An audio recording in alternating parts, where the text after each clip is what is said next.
Assalamualaikum warahmatullahi wabarakatuh. Apa kabar soleh-soleha semuanya?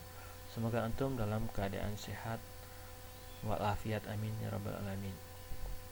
Puji syukur kita panjatkan kepada Allah Subhanahu wa taala karena beliau telah memberikan kesempatan kepada kita, ya, kesehatan dan kekuatan sehingga kita mampu melaksanakan, ya, kegiatan rutinitas kita dalam proses belajar mengajar mata pelajaran PPKN, ya. Baik, kali ini kita akan membahas tentang komitmen para pendiri negara dalam perumusan Pancasila sebagai dasar negara, ya. Ya, kita mulai pembelajaran kita hari ini. Komitmen adalah sikap dan perilaku yang ditandai oleh rasa memiliki, memberikan perhatian, serta melakukan usaha untuk mewujudkan harapan dan cita-cita dengan sungguh-sungguh. Itulah komitmen, ya. Seseorang yang memiliki komitmen terhadap bangsa adalah orang yang akan mendahulukan kepentingan bangsa dan negara di atas kepentingan pribadinya, ya. Itu maksud dengan komitmen. Sikap dan perilaku yang ditandai oleh rasa memiliki. Kita memiliki bangsa kita adalah Indonesia, negara kita Indonesia. Kita memberikan perhatian, ya, melakukan upacara ketika memperingatan 17 Agustus, serta melakukan usaha untuk mewujudkan harapan dan cita-cita dengan sungguh-sungguh, ya. Mewujudkan cita-cita dan harapan bangsa kita apa? Ya, kita harus menjadi orang yang cerdas, ya, karena sesuai dengan keinginan bangsa kita, ya. Bagaimana kita menjadi orang yang cerdas? Ya, kita harus selalu rajin belajar, ya, baik BDR maupun tatap muka, ya, tanpa halangan sedikit pun. Itu yang dimaksud dengan komitmen. Kita komitmen. Para pendiri negara dalam perumusan Pancasila memiliki ciri-ciri komitmen pribadi sebagai berikut. Ya, kita melihat bagaimana para pendiri negara memiliki komitmen untuk perumusan Pancasila. A. Mengutamakan semangat persatuan, kesatuan dan nasionalisme.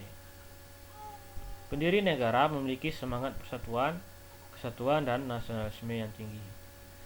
Hal ini diwujudkan dalam bentuk mencintai tanah air dan mendahulukan kepentingan bangsa dan negara di atas kepentingan pribadi dan golongan. Jadi pada zaman dahulu para founding father atau pendiri negara ini mereka mengutamakan semangat persatuan, kesatuan dan nasionalisme. Walaupun mereka berbeda-beda suku, agama, ya, daerah, mereka tidak menghiraukan itu, ya. Mereka hanya ingin kemerdekaan, ya, untuk bangsa Indonesia. Mereka mendahulukan kepentingan nasional dibandingkan kepentingan golongan. Itu ciri-ciri komitmen yang pertama, ya, yang dilakukan oleh para pendiri negara atau founding father.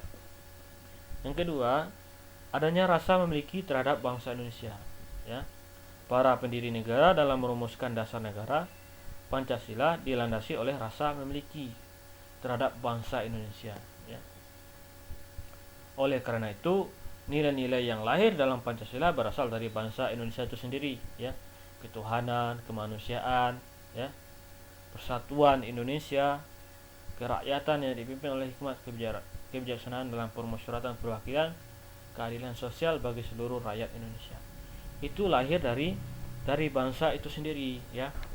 Kita memiliki Tuhan, ya, makanya dasar negara kita adalah ketuhanan yang Maha Esa.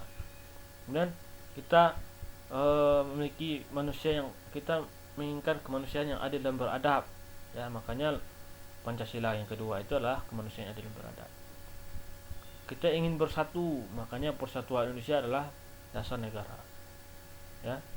Kemudian kita ingin demokrasi, ya, musyawarah mufakat, ya, dalam melakukan sesuatu, ya. Walaupun kita berbeda-beda, kita harus musyawarah dalam keputusan sehingga mencapai mufakat. Makanya itulah menjadi sila yang keempat dasar negara. Kemudian kita ingin keadilan, makanya ada sila Pancasila yang kelima, itu keadilan sosial bagi seluruh rakyat Indonesia.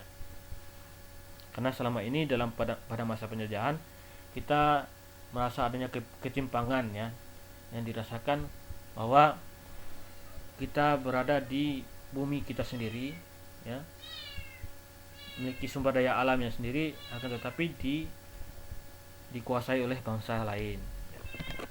Itu komitmen yang kedua. Kemudian komitmen yang ketiga para pendiri negara itu adalah negara selalu bersemangat dalam memperjuangkan dan mempersiapkan kemerdekaan bangsa Indonesia. Seperti Soekarno, Muhammad Hatta dan pendiri negara lainnya. Ya, mereka berkali-kali dipenjarakan ya, oleh Belanda. Namun semangat perjuangannya tetap semangat. Setelah mereka keluar, mereka kembali lagi berjuang untuk memperjuangkan kemerdekaan Indonesia. Ya, mereka berusaha untuk mencapai dasar negara, membuat dasar negara kita. Ya, jadi seperti itu komitmen yang ketiga. Kemudian komitmen yang keempat, mendukung dan berupaya secara aktif dalam mencapai cita-cita bangsa, yaitu merdeka. Jadi bukan hanya dari mulut saja mereka mendukung agar kita merdeka, tapi mereka berupaya secara aktif. Semua berkorban demi kemerdekaan, bersatu, berdaulat, adil dan makmur. Kemudian yang kelima, komitmen yang kelima itu adalah melakukan pengorbanan pribadi ya, dengan cara menempatkan kepentingan negara di atas kepentingan pribadi. Ya, ada yang mereka meninggalkan keluarganya demi kemerdekaan kita ya, serta mendukung keputusan yang menguntungkan bangsa Indonesia dan negara ya. Jadi itu adalah komitmen ya, komitmen yang ada pada para pendiri negara. Ada 5 komitmen tadi. Pancasila sebagai dasar negara kesatuan Republik sudah final. Artinya Pancasila telah menjadi kesepakatan nasional atau konsensus yang diterima secara luas oleh seluruh rakyat Indonesia. Konsensus Pancasila sebagai dasar negara telah diperkuat dengan ketetapan MPR nomor 18 garing MPR garing 1958 tentang pencabutan ketetapan MPR RI nomor 2 garing MPR garing 1978 tentang pedoman penghayatan pengamalan Pancasila dan penetapan tentang penegasan Pancasila sebagai dasar negara. Jadi setelah adanya kesepakatan nasional, jadi Pancasila sebagai dasar negara itu diperkuat dengan ketetapan MPR ya, nomor 18 garing MPR tahun 1998. Baik, itulah pembahasan kita hari ini ya. Semoga antum semua bisa memahaminya ya. Semua yang benar itu adalah datanya dari Allah, dan yang salah itu adalah datanya dari Ustadz. Ustadz mohon maaf apabila ada kesalahan dan kekhilafan. Kita akhiri pembelajaran hari ini dengan mengucapkan alhamdulillahirabbil alamin. Assalamualaikum warahmatullahi wabarakatuh.